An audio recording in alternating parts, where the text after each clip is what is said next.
સાવલી, એ સાવલીને આપણે સૌએ ભેગા મળીને મારા સ્વપ્નનું સાવલી બનાવવું છે. આ સાવલી એવું સાવલી હોય કે જે આદર્શ બને. ક્યાંય કોઈને ફરવા જવું હોય તો એ પાવાગઢ ફરવા ના જાય, એ સાવલીમાં ફરવા આવે. ક્યાંય કોઈ વ્યક્તિને કોઈ જોવું હોય, આદર્શતાનું ઉદાહરણ કેવું હોય, એ જોવા માટે એને સાવલી આવવું પડે.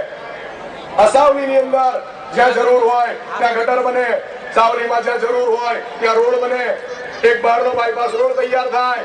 આ સાવલીમાં મહીસાગર કાંઠાના કિનારાના ગામો, એ ગામો પર્યટન સ્થળ તરીકે વિકસે. આ ગામની અંદર વરસડા પટ્ટી, ડેસર પટ્ટીના મારા ગામો, એની અંદર ક્યાંક ને ક્યાંક જ્યાં ઔદ્યોગિક એકમની જરૂર હોય ઔદ્યોગિક એકમો સ્થપાય. મારો યુવાન એ પાનના ગલ્લે ઉભો ટાઈમ પાસ ના કરે, એ મહિને 5,000 10,000 ની નોકરી કરતો થાય. મારો યુવાન એ ક્યાંય કોઈ જગ્યાએ નવરો ના રહે. આ સાવલીમાં જ્યાં સ્પોર્ટ્સ કોમ્પ્લેક્સની જરૂર હોય ત્યાં એક સ્પોર્ટ્સ કોમ્પ્લેક્સ બને. મારા યુવાનોને રમત ગમતની માટે મેદાન શોધવું ના પડે. આ બધો વિચાર જ્યારે કરવાની વાત આવે, હોસ્પિટલની વાત આવે, તો જમનોત્રી એવી હોસ્પિટલ થાય કે કોઈ એસએસસી નો ધક્કો ના ખાવો પડે. આ સાવલીની અંદર એવો વિકાસ થાય કે સાવલી કોઈના પણ માટે આદર્શ બને. ઉદ્યોગો ખેંચાતા હોય એ સલ્લાયા મંજુસર કે મોક્ષી સુધી સીમિત ના રહે. એ ઉદ્યોગો વરસડા સુધી પહોંચે, એ ઉદ્યોગો ડેસર સુધી પહોંચે, પાંડુ સુધી પહોંચે, સાડાસાલ સુધી પહોંચે. આ તાલુકાનો વહીવટ એક તાલુકા પંચાયતની કચેરીમાંથી ના થાય. આ તાલુકાનો વહીવટ એ 2 તાલુકા પંચાયતની કચેરીમાં થાય. તમારો જીગર ધારાસભ્ય થાય એ પછી સાવલી અને ડેસર 2 તાલુકાનો વહીવટ તમારો ધારાસભ્ય કરે.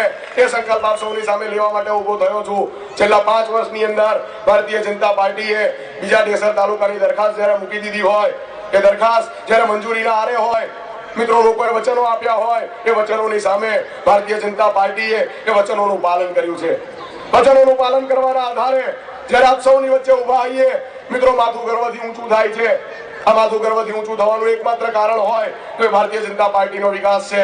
ભારતીય જનતા પાર્ટીના મુખ્યમંત્રી આદરણીય નરેન્દ્રભાઈ મોદી છે.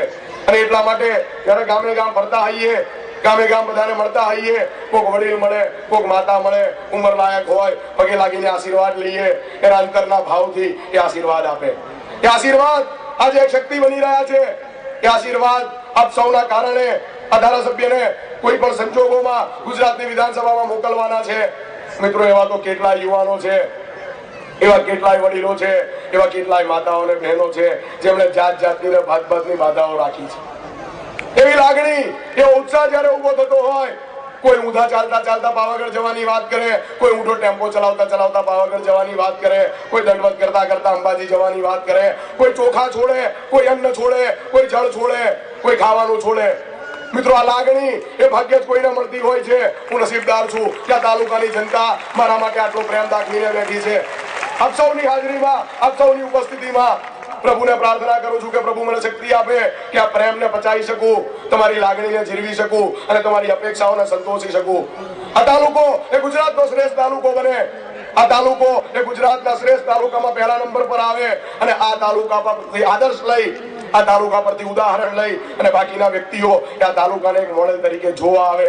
એ દિશામાં જયારે મારે આપ સૌના સાથ સહકારથી આગળ વધવાનું હોય, હું નથી માનતો કે આ તાલુકામાં બેઠેલી કોઈ પણ માતા કે કોઈ પણ વડીલ એવું ઈચ્છે કે એનો દીકરો ધારાસભ્ય ના થાય. અહીં બેઠેલો કોઈ પણ યુવાન એવું નહીં ઈચ્છે કે જેના ખભે હાથ મૂકીને વાત કરી શકે એવો એનો જીગર ધારાસભ્ય ના થાય. અહીં બેઠેલો કોઈ પણ વ્યક્તિ એવું નહીં ઈચ્છે કે જેની ભૂલ થાય એને રોકી શકાય, જે ખોટું કરતો હોય એને ટોકી શકાય, એવો અધિકાર જેના પર મૂકવાનો હોય એવો વ્યક્તિ એ ધારાસભ્ય ના થાય. અને એટલા માટે જો આપ સૌ ઈચ્છતા હો કે તમારો જીગર ધારાસભ્ય થાય તો આજથી કામકાજ બધું બંધ કરીને તમારું બૂથ પકડી રાખો. અહીં બેઠેલો એક એક યુવાન, કોઈ વ્યક્તિ જો આપણી 5ની પોટલીને પાસે પૂછામાં કિંમત કરવા આવતો હોય એ વખતે એવાને ગામમાંથી બગાડજો. મારી તમારી કિંમત એ 5ના પૂછામાં કોઈ કરવા આવે એ કિંમત થવા ના દેતા. મારો ને તમારો મત એ કિંમતી છે, મારો ને તમારો મત એ અમૂલ્ય છે. કોઈ વ્યક્તિ આપણને ખરીદવાની કોશિશ કરે એની વાતોમાં ના આવતા ખરીદવાની કોશિશ 100% કરશે. કારણ કે 13 વર્ષ મારું તમારું ભેગું કર્યું છે એ અત્યારે ખર્ચવાનો વારો આવ્યો છે. અને એટલા માટે ક્યાંક આપવા આવે તો લઈ લેજો, તમારા જ છે બધાય.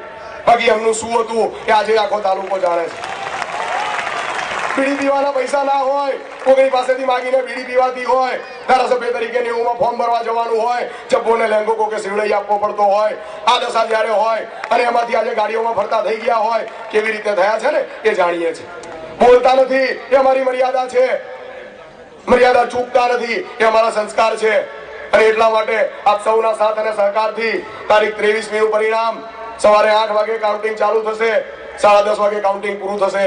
વડોદરાથી મારું તમારું વિજય સરઘસ નીકળવાનું છે એ નિશ્ચિત છે. 25,000 વોટે એ વડીલને ઘેર મોકલવાના છે એ નિશ્ચિત છે. આપ સૌને આમંત્રણ આપું છું, તારીખ 23મીએ સાંજે 5 વાગે આ સાવલીની અંદર ભારતીય જનતા પાર્ટીનું 24 કલાક ચાલતું કાર્યાલય 23મીએ સાંજે 5 વાગે ખુલવાનું છે. એના ઉદઘાટનમાં આપ સૌ પધારો એવી જ વિનંતી સાથે મારી વાતને પૂરી કરું છું. આપણા મુખ્યમંત્રી આદરણીય નરેન્દ્રભાઈ મોદી આપણી વચ્ચે આવી રહ્યા છે. આપણે સૌ એમનું સ્વાગત કરીએ, સૂત્રોચ્ચાર દ્વારા સ્વાગત કરીએ. देखो देखो कौन आया, देखो देखो कौन आया, देखो देखो कौन आया. भारत माता की, भारत माता की. जीतेगा गुजरात, जीतेगा गुजरात, जीतेगा गुजरात, जीतेगा गुजरात. देखो देखो देखो कौन आया, जीतेगा गुजरात. माता की, भारत माता की. मंच पर विराजमान સર્વે આગેવાનો અને આ ચૂંટણીમાં સાવલીના નવજવાન ઉમેદવાર જેની જીગર પર સાવલી વારી ગયું છે,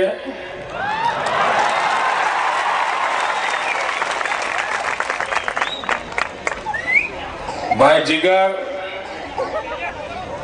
અને વિરાટ સંખ્યામાં પધારેલ વાલા નાગરિક ભાઈઓ અને બહેનો,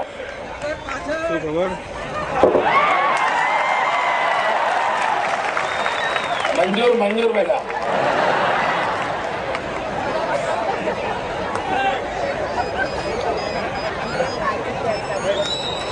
ભાઈ ત્યાં બધા જે છો સલામત છો ને? જો કાંઈ કોઈનું આઘું પાછું ન થાય, પગ તમારો લપસશે તો સોનિયાબેન મારા ખાતામાં જમા કરી દેશે.